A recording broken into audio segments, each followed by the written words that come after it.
Have you ever wondered what it takes to truly prosper? We often think of prosperity in terms of wealth or success, but the Bible offers a much deeper and more meaningful understanding of prosperity. One that encompasses not only material wealth, but also spiritual, emotional, and relational well-being. And who better to learn from than King Solomon, the wisest and richest man in the Bible? Solomon's wisdom, which came directly from God, offers timeless principles that can guide us toward true prosperity in every area of life. Today, we'll dive into the 4 key things you need to do to prosper, according to the teachings of King Solomon. One of the most consistent themes in Solomon's teachings is the value of wisdom.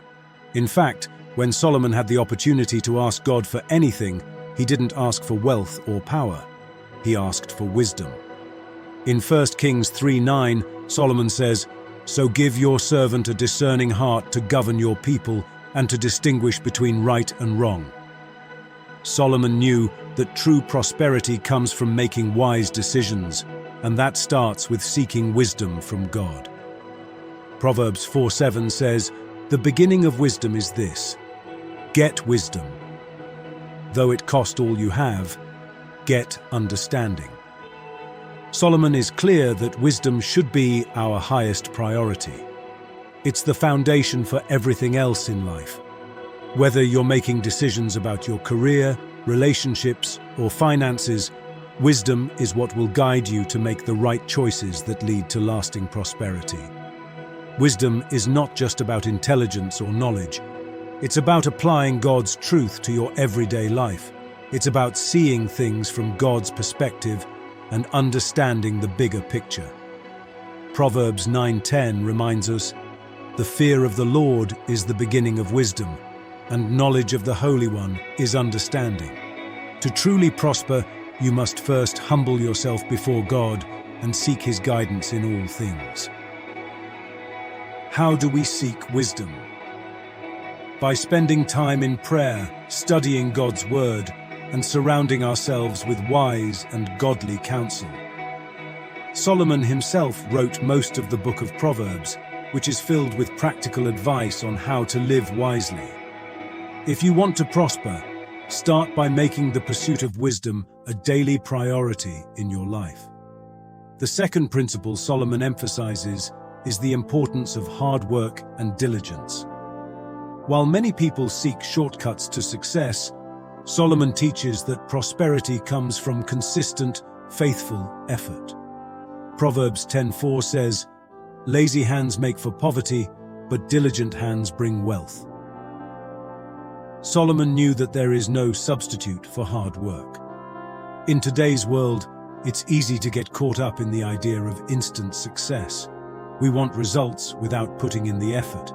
But Solomon warns us against laziness and encourages us to work with excellence in everything we do. In Proverbs 6:6-8, he says, "Go to the ant, you sluggard, consider its ways and be wise. It has no commander, no overseer or ruler, yet it stores its provisions in summer and gathers its food at harvest." The ant works tirelessly, preparing for the future, and Solomon uses this as an example for us. If we want to prosper, we must be willing to put in the effort day after day. It's not about working to exhaustion or chasing after money, but rather about being faithful and diligent in the work God has given us.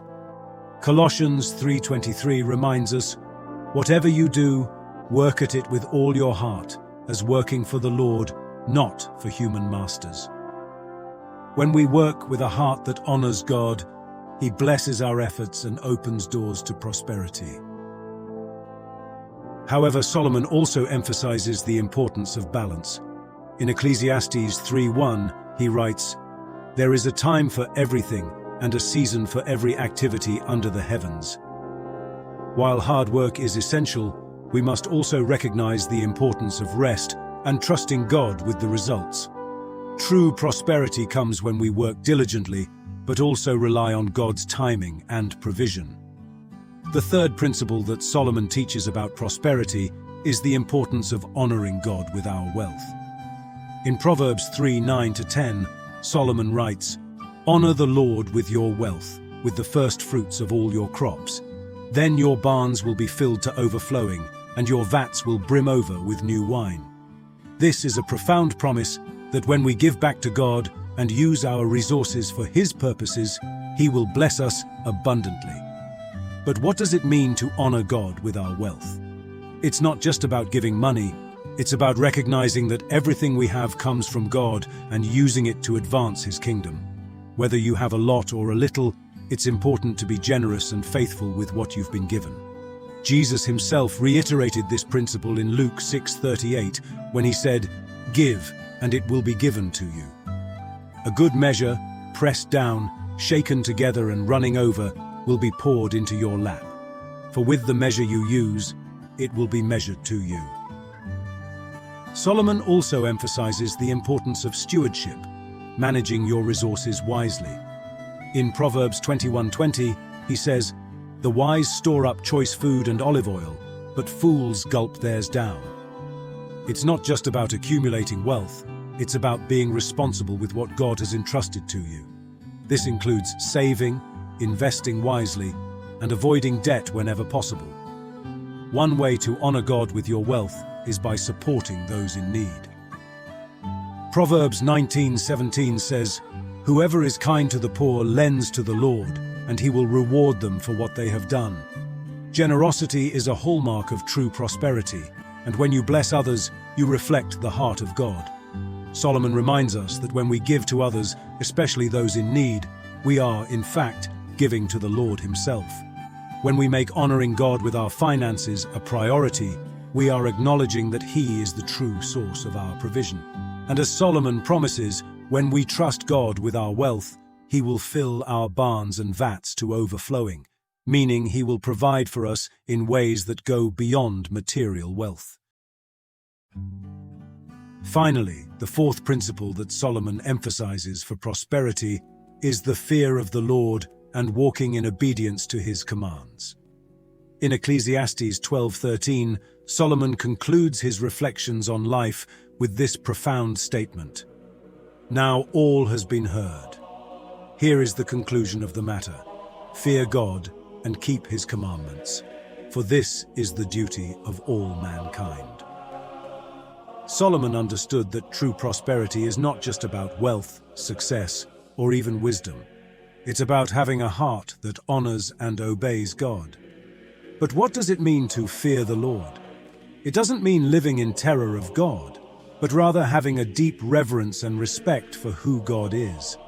It's recognizing His power, His authority, and His holiness. Proverbs 1:7 says, "The fear of the Lord is the beginning of knowledge, but fools despise wisdom and instruction." The fear of the Lord is foundational to living a life that is pleasing to God, and it leads to blessings and prosperity. Walking in obedience to God's commands is the natural outflow of fearing Him. Solomon knew that following God's ways leads to life, while turning away from Him leads to destruction. In Proverbs 19:23, Solomon writes, "The fear of the Lord leads to life, then one rests content, untouched by trouble." When we obey God's word, we align ourselves with His perfect will for our lives, and that brings peace, protection, and provision. Obedience is key to unlocking the fullness of God's blessings. Deuteronomy 28:1-2 says, "If you fully obey the Lord your God and carefully follow all His commands I give you today, the Lord your God will set you high above all the nations on earth. All these blessings will come on you and accompany you if you obey the Lord your God." The Bible is clear that God honors those who honor Him through obedience. But we must also remember that obedience is not about legalism, it's about a relationship. Jesus said in John 14:15, "If you love me, keep my commands." Our obedience to God flows from a heart of love and gratitude for all He has done for us. When we live in this kind of relationship with God, prosperity becomes more than just material blessings. It becomes a life of peace, joy, and purpose, no matter what circumstances we face. And there you have it. The 4 key things you need to do to prosper, according to the wisdom of King Solomon. Seek wisdom above all else. Work diligently, honor God with your wealth, and fear the Lord by walking in obedience. These principles are not just for gaining material success, but for living a life of true, lasting prosperity that touches every area of your life. As we conclude, I'd love to hear your thoughts. Which of these principles speaks to you the most? Do you feel like there's an area in your life where you could apply Solomon's wisdom more effectively? Let me know in the comments below. And if you found this message helpful, don't forget to give it a thumbs up and share it with someone who could benefit from this wisdom. And of course, subscribe to the channel so you don't miss out on future videos like this.